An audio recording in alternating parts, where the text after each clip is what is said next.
Hello guys, this is Street Service TV and welcome back to my channel. But before I start the devotional guys, I would like to shout out the following person or channel na nagpunta rito at nag-join sa devotional natin the other night. Shout out and God bless to Rosil Badong, Roselito Vlog, Cheryl Channel, Charus Channel, Shans TV Guapo, Ariel Sos Channel, Honey Love, Molik Salamada, Debs Bilia, Yans TV, Michael Aburita, Saki Carion, Honey Vlog, Heart Consalan, Doris Channel, Pamilya Lagan Channel, Lions Pakadalhin, Retro Vlog, Seychelles Love, Jocelyn Studio, SSC TV of Korea, Tikia Coronel, Declan Sebastian, and Royal Blood TV. And so it 4 months work. God bless us all guys.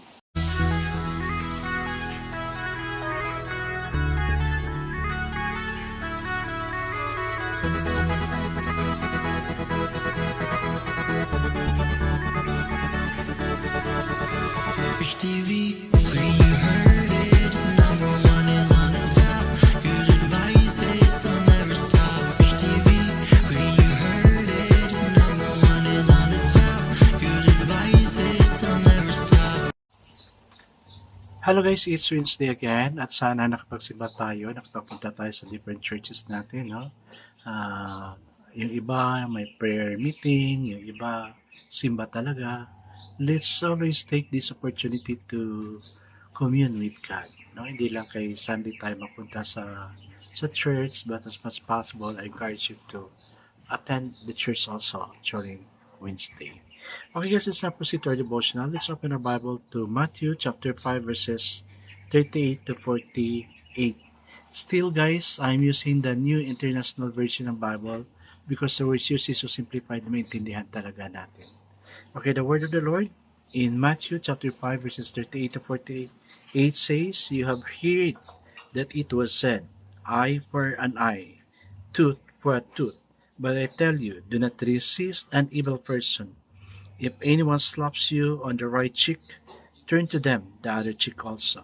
And if anyone wants to sue you and take your shirt, hand over your coat as well. If anyone forces you to go 1 mile, go with them 2 miles.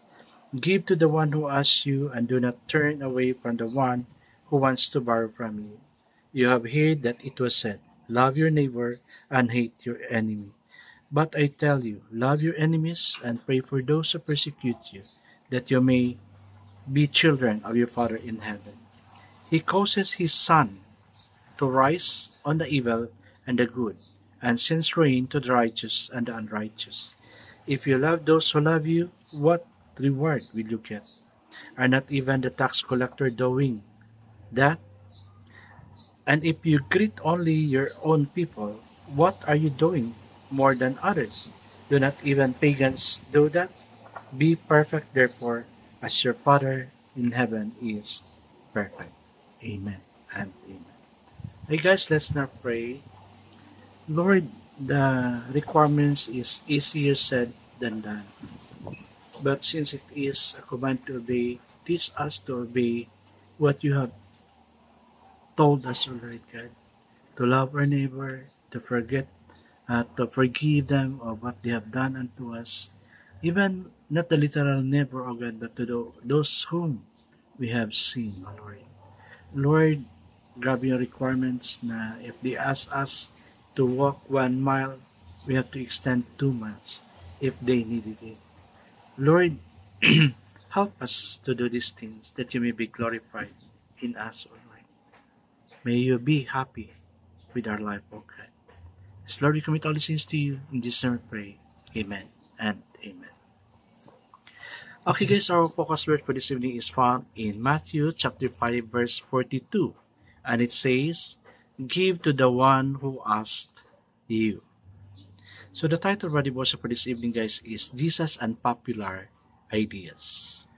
For 15 years, Mike Burden held hate-filled meetings in the memorabilia shop he ran in his small town. But in 2012, when his wife began to question his involvement, his heart softened.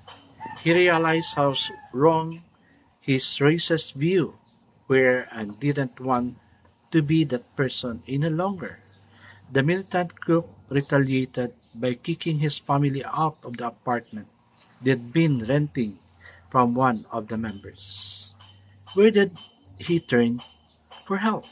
Surprisingly, he went to a local black pastor with whom he'd clashed.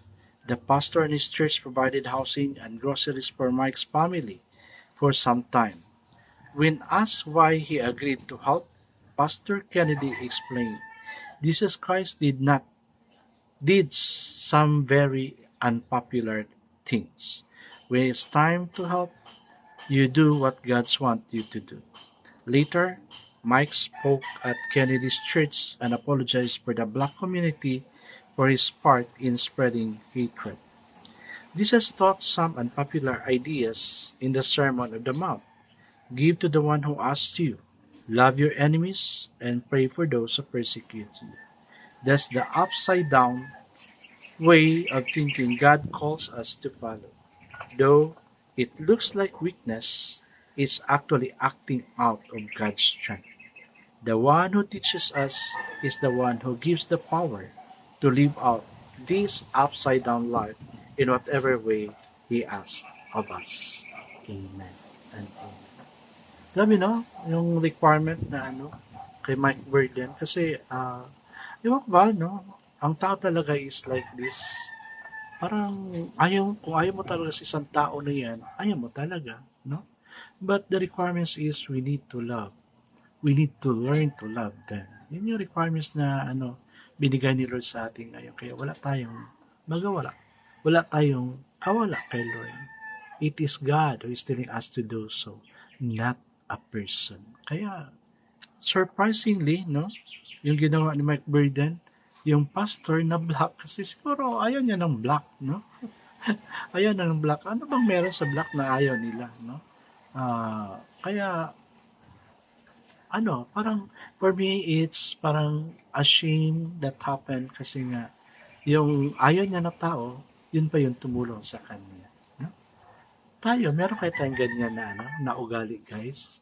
Kaya, huwag tayong pipili ng tao. Ako, maraming tao sa paligid ko, they always, people always telling me, why are you so close to that person na he is ganito, ganyan.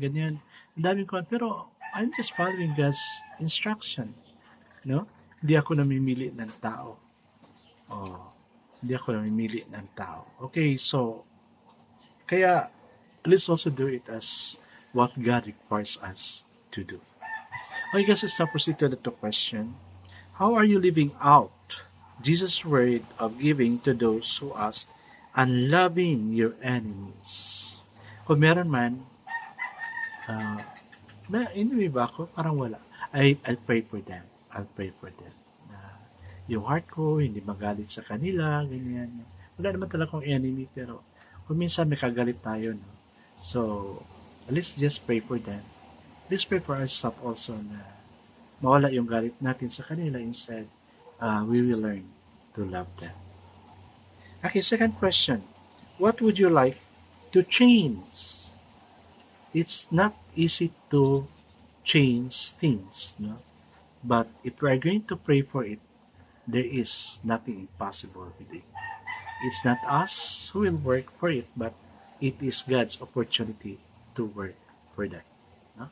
So let's also give God the opportunity to transform people na kung ano yung gusto natin, and mostly, God will transform us. Gawin natin yun, guys. Sometimes it's so easy to speak, but yet, difficult to do. I guess let's now pray. God, help us to love others as you love us. Show us how to do that today. Amen and amen. Guys, let's do what God has done for others. Loving the unlovable. God bless us all, guys, because I know God surely blesses 10 times better. This again, Rich TV. Kita-kita tayo ulit sa muli. Paalam!